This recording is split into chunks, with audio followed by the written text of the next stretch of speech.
I'm going to cover how to find a source from its citation today. This is a useful skill to have.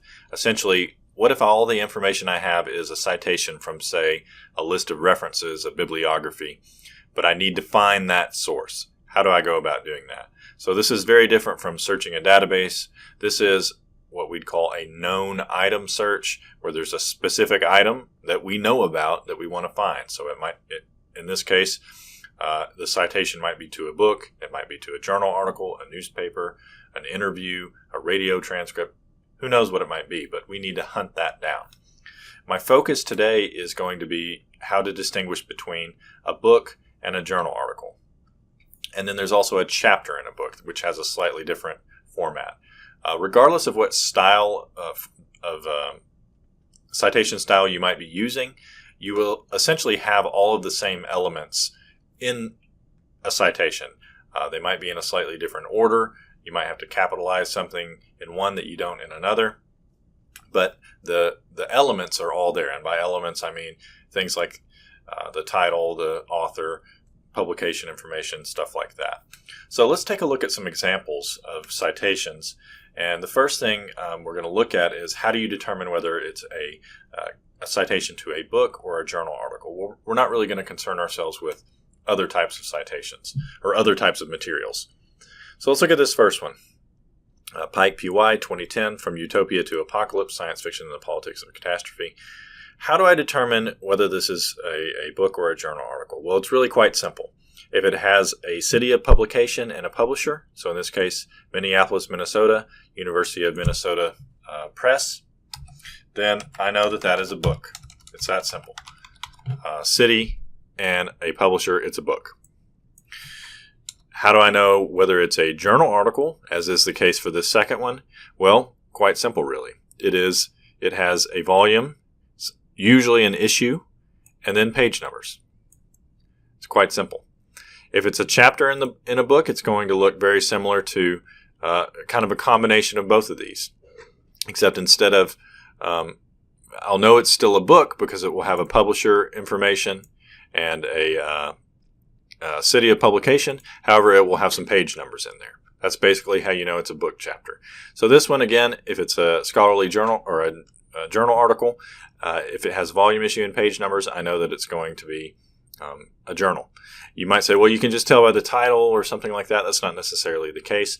The Wall Street Journal, it has the word journal in it. It's not a journal, it's a newspaper. So we know that it's what it is because of the presence of volume, issue, and page numbers. So once you know what it is, how do you go about finding it? Well, it's really quite simple. If it's a book, we've done this already. We focused on this in this class quite a bit. We simply would look it up in the catalog, right? So I'm going to copy this. Go to the library catalog here. Advanced search, remember? And then I'm going to look it up to see if we have it. So this is something we've done plenty of already. And you'll see we have it 1, 2, 3 versions of the ebook. And then also a physical book in the general collection. So books are easy. We've mastered that, essentially. Journal articles are a bit trickier. A journal article, the piece of information that we need in order to find out if we have this exact journal article is the title of the journal. So not the article. So the article is going to be much more specific, the title of the article. The journal is going to immediately precede, that means come before, the volume, issue, and page numbers. So in this case, Philosophical Quarterly comes right before the volume, issue, and page numbers. This is the information I need. So I'll take this piece of information, Philosophical Quarterly. And now the second step is I'm going to come to Journal Search here, paste it, and it tells me, okay, Philosophical Quarterly, we have it. We have 2 versions. I know they're the exact same because this ISSN, which is like an ISBN, is very similar. This isn't the same one. It's got a different title, but these 2 are the same. And I've got it in a variety of different databases. So Wiley Online, 97 to 2013. I've got it down here, 74 to present, etc. So the next step is to determine the date of the article that I need. So if I look here, I need 2003. And I can see that 1974 to present, 1915 to present, all of these fit that date range. So I could choose any of these. These are different databases. They'll look a bit different, but they all should have access to the 2003 volume that I need for this. So I'll just follow this JSTOR link. And so from then, I just need to navigate to the appropriate one. So 2000, 2003. Now I need the volume and issue. In this case, it's volume 53, issue 211. So volume 53, 211. And then the title is, Are We Living in a Computer Simulation? It certainly feels like that. And then I can download the PDF. I want to make sure I do that. It's not there until I actually see it. That's the way I feel. And so here's the article. Got to it. All right, there's a couple of special cases here, though. Let's go back to this one, Making Babies, the State-of-the-Art Futurist. So I know this is a journal because of the volume, issue, and page numbers. So I need the journal title, which comes right before the volume, issue, and page numbers, so Futurist. So I want to hunt this down. I come to the journal search on the library's homepage. And it tells me, all right, we have the Futurist in 2 places. Or a bunch of places, I should say. 1988, 1990.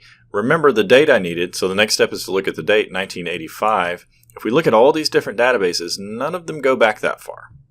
But you'll see there's a second option down here, and I know it's the same one because the ISSN is the same. See? And it says Arkansas State University Print Collection. When this happens, I need to check the dates. I follow that link and check the dates here. And here we can see down under older issues, it says we have 1979 through 2014. Does 1985 fall within that date range? Yes, it does. So this is a physical journal that we subscribe to where you'd have to go and get the actual physical journal. So for our assignment that we're working on, you would write print in that case. Now, there is a possibility that you search and you get no results. So let's go back to the journals. Let's say you look up the journal title, you check your spelling. It keeps coming back. No results found, no results found. Well, that means we don't subscribe to it at all. And when that happens, you have to request it via interlibrary loan. So interlibrary loan is a service that we have where if we don't have something, whether it's a book or journal article or whatever the case may be, we can request it from another library and then have it delivered to us or to you. So 3 possibilities. Either it's online in a database that we subscribe to. For our journals, this is 3 possibilities. It's in print, in which case you would have to get it off of the shelf, or we don't have it in any format and you would have to request it from another library. There you go.